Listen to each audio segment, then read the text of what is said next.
नमस्कार दोस्तों हम लोग बिहारी स्पेशल को देख रहे हैं और बिहारी स्पेशल में हम लोग जो पहला खंड देख रहे हैं वो देख रहे हैं इतिहास का। और तो हम लोगों ने इसी क्रम में प्राचीन इतिहास और मध्यकालीन इतिहास को देख चुके हैं बिहार के संदर्भ में। आज हम लोग शुरू करेंगे आधुनिक बिहार को देखना। तो दोस्तों देखिए, आधुनिक बिहार के आधुनिक बिहार में जो है कि हम लोग जो पढ़ेंगे उनमें से जो टॉपिक हैं वो है यूरोपीय कंपनियों का प्रवेश, फिर जनजातीय विद्रोह, फिर 1857 की क्रांति और बिहार, फिर राष्ट्रीय आंदोलन और बिहार, फिर हम लोग देखेंगे पृथक बिहार का गठन कैसे होता है। तो चलिए दोस्तों, देर न करते हुए आज के सेशन की शुरुआत करते हैं। हम लोग देखेंगे आज का जो पहला टॉपिक है वो है यूरोपीय कंपनियों का प्रवेश।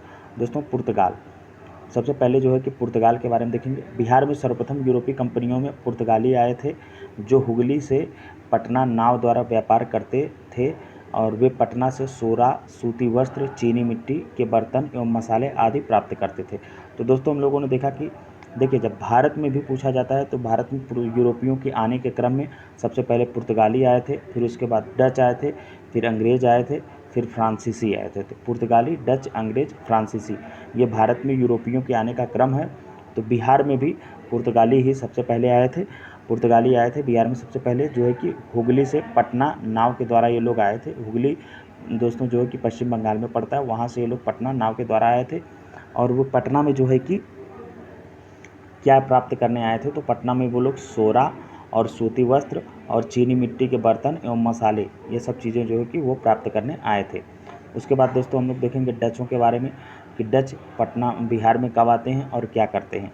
तो पटना में सबसे पहले व्यवस्थित व्यापारिक कोठी डचों ने ही स्थापित की थी। तो पूछा जा सकता है कि बिहार में पहली व्यापारिक जो है कि व्यवस्थित व्यापारिक कोठी किन यूरोपियन ने जो है कि स्थापित की थी। तो वो दोस्तों जो है कि डच, जो कि हॉलैंड या नीदरलैंड से आए हुए थे। और उसके बाद है दोस्तों कि 1632 ईस्वी में पटना कॉलेज की उत्तरी इमारत जो हुआ करती है आज प्रेजेंट टाइम में, वहाँ पर जो है कि डचों ने अपना व्यापारिक केंद्र स्थापित किया। और डचों की जो अभिरुचि थी वो थी सूती वस्त्र और सोरा आदि में। उसके बाद दोस्तों आते हैं अंग्रेज।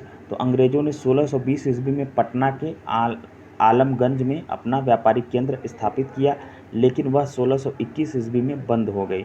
उन्हें व्यापारिक केंद्र स्थापित करने में वास्तविक सफलता 1651 ईस्वी में मिली। और अंग्रेजी यात्री पीटर मुंडी, जो कि 1632 ईस्वी में बिहार आया था, उसने यहाँ व्यापार की संभावनाएं देखी तथा डच कंपनी को व्यापार करते हुए देखा। इसी से प्रेरित होकर अंग्रेज़ों ने भी बिहार में व्यापार को प्राथमिकता दी। अंग्रेज़ों द्वारा स्थापित फैक्ट्री वर्तमान में गुलजार बाग और पटना स्थित गवर्नमेंट प्रिंटिंग प्रेस एवं सर्वे कार्यालय के रूप में कार्यरत है। उसके बाद डेन आते हैं बिहार में। तो डेनिश कंपनी ने 1774 ईस्वी में पटना सिटी के नेपाली कोठी के समीप अपनी फैक्ट्री स्थापित की थी।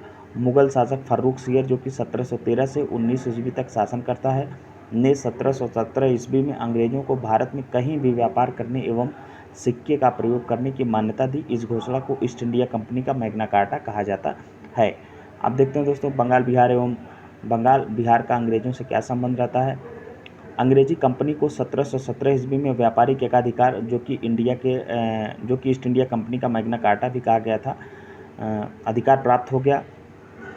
दूसरी ओर मुगल सम्राट फर्रुख सियर ने 1717 ईस्वी में मुर्शिद कुली खां को बंगाल का सूबेदार बनाया और 1719 ईस्वी में उसे उड़ीसा की सूबेदारी भी दे दी गई।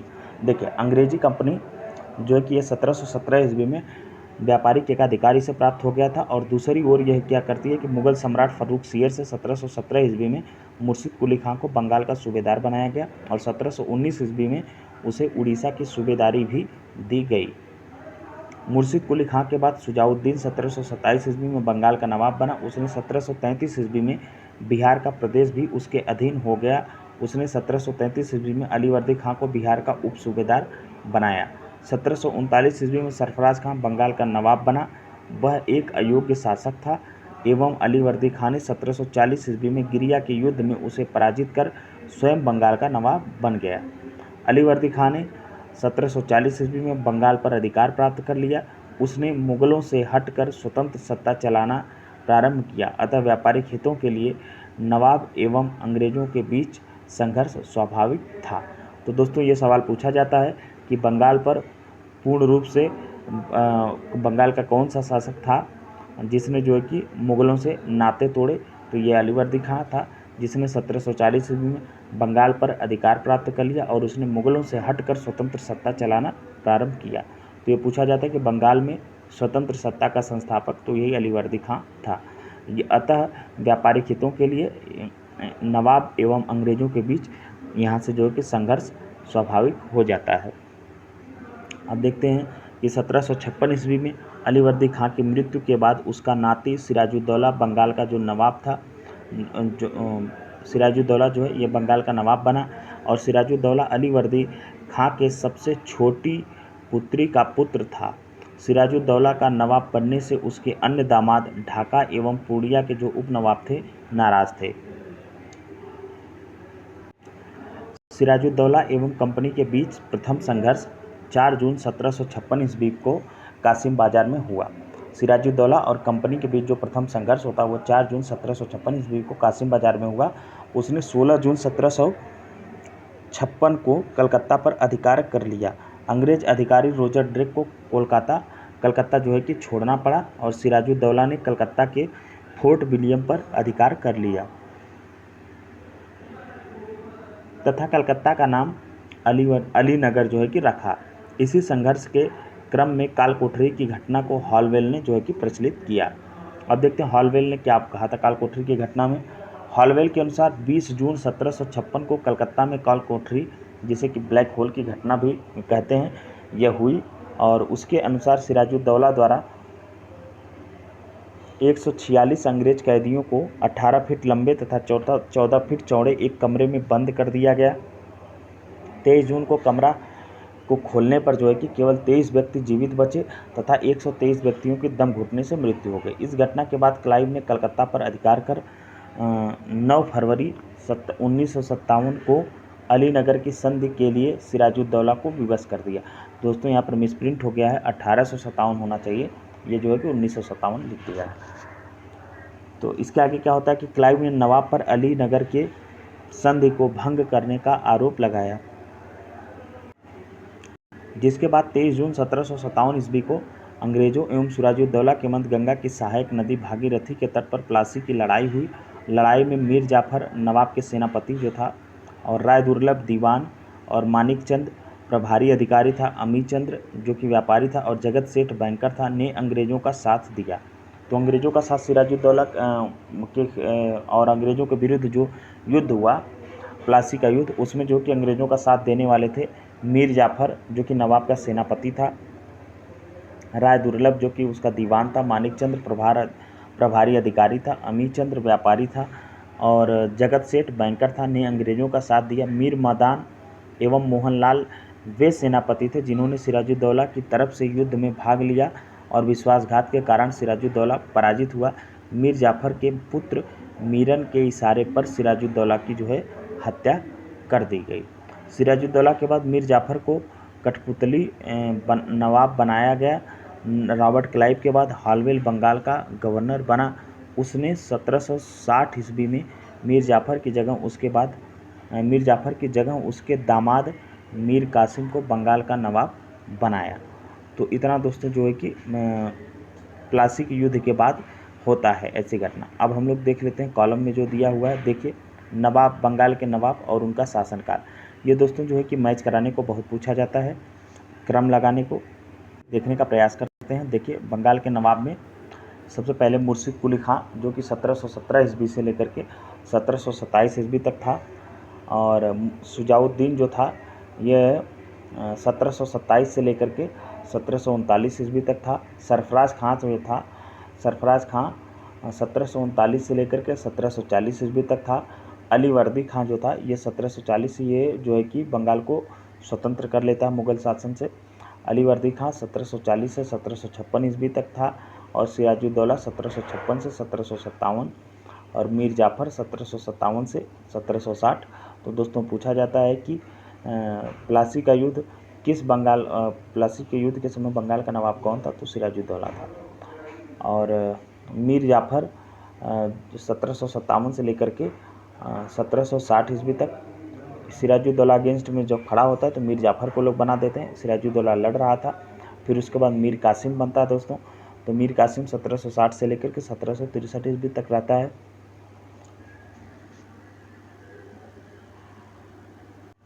फिर उसके बाद दोस्तों जो है कि मीर जाफ़र पुनः बनता है, ये 63 से लेकर के 65 तक रहता है। उसके बाद नजमुद्दौला बनता है जो कि 65 से लेकर के 66 तक रहता है। फिर सैफ उद दौला बनता है जो कि 66 से लेकर के 70 ईस्वी तक रहता है। फिर उसके बाद मुबारक उद दौला बनता है जो कि 1770 से लेकर के 1775 ईस्वी तक बंगाल का नवाब रहता है।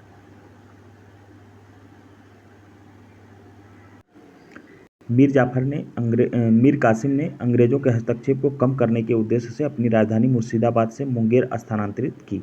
तो दोस्तों ये सवाल बनता है कि अपनी राजधानी किसने मुर्शिदाबाद से मुंगेर स्थानांतरित की और क्यों? तो मीर कासिम ने अंग्रेज़ों के हस्तक्षेप को कम करने के उद्देश्य से जो राजधानी थी उसको, जो कि मुर्शिदाबाद में थी, उसको मुर्शिदाबाद से मुंगेर शिफ्ट कर देता है। अंग्रेज़ों द्वारा दस्तक के दुरुपयोग के कारण उसने स्थानीय व्यापारियों पर से करों को समाप्त कर दिया। इससे ब्रिटिश व्यापारियों को परेशानी होने लगी। उसने सेना को आधुनिक रूप से प्रशिक्षित करने के लिए गुरगिन खां नामक अर्मेनियाई व्यक्ति को रखा और दूसरी ओर मीर कासिम ने बिहार के नायब सूबेदार रामनारायण को उसके पद से बर्खास्त कर उसकी हत्या करवा दी, क्योंकि वह बिहार के आय और व्यय का ब्यौरा देने में को तैयार नहीं था। मीर कासिम के व्यवहार से नाराज होकर 24 जून 1763 ईस्वी को अंग्रेज एजेंट एलिस ने पटना पर अधिकार कर लिया। मीर कासिम ने पटना पर अभियान कर एलिस की हत्या कर दी तथा पटना पर अधिकार प्राप्त किया और इस घटना को पटना हत्याकांड के रूप में जो है कि जाना जाता है। इसके बाद मीर कासिम की जगह पुनः मीर जाफ़र को बंगाल का नवाब बना दिया गया। इसके बाद मीर कासिम ने अवध के नवाब शुजाउद्दौला, मुगल बादशाह शाह आलम द्वितीय से गठजोड़ किया।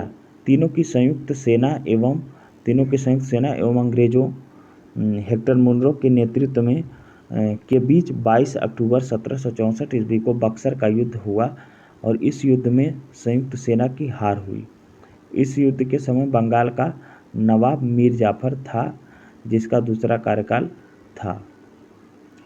12 अगस्त 1765 ईस्वी को इलाहाबाद संधि के तहत मुगल सम्राट शाह आलम द्वितीय को 26 लाख रुपए वार्षिक पेंशन के बदले ईस्ट इंडिया कंपनी को बिहार, बंगाल और उड़ीसा का दीवानी, जो कि लगान वसूली का अधिकार होता था, अधिकार देना पड़ा। उसके बाद क्लाइव द्वारा 1765 ईस्वी में बंगाल में द्वैध शासन की स्थापना की गई। इसके तहत प्रशासनिक उत्तरदायित्व नवाब को सौंप दिया गया तथा सैन्य कर वसूली का अधिकार अंग्रेजों ने अपने पास रख लिया। द्वैध शासन के परिणामस्वरूप 1770 ईस्वी में बंगाल बिहार के क्षेत्र में भीषण अकाल पड़ा। पटना, भागलपुर, दरभंगा, पूर्णिया में अकाल का प्रकोप भंडार था। 1772 ईस्वी में बंगाल के गवर्नर वारेन हेस्टिंग्स द्वारा द्वैध शासन को समाप्त कर लिया गया तथा नवाब पद का अंत कर दिया गया। बंगाल का अंतिम नवाब मुबारक उद दौला था। 1766 ईस्वी में पटना स्थित अंग्रेजी फैक्ट्री के मुख्य अधिकारी मिडलटन को राजाधिराज नारायण और राजा सिताब राय के साथ एक प्रशासनिक मंडली का सदस्य बनाया गया। 1767 ईस्वी में धीरज नारायण को हटाकर सिताब राय को कंपनी द्वारा नायब दीवान बनाया गया। 1783 ईस्वी में बिहार में पुनः अकाल पड़ा। जांच अधिकारी जानशोर ने एक अन्नागार के निर्माण का सुझाव दिया। उसके सुझाव पर 1784 ईस्वी में पटना में ब्रिटिश इंजीनियरिंग जॉन गॉर्स्टिन द्वारा गोलघर का निर्माण कराया गया।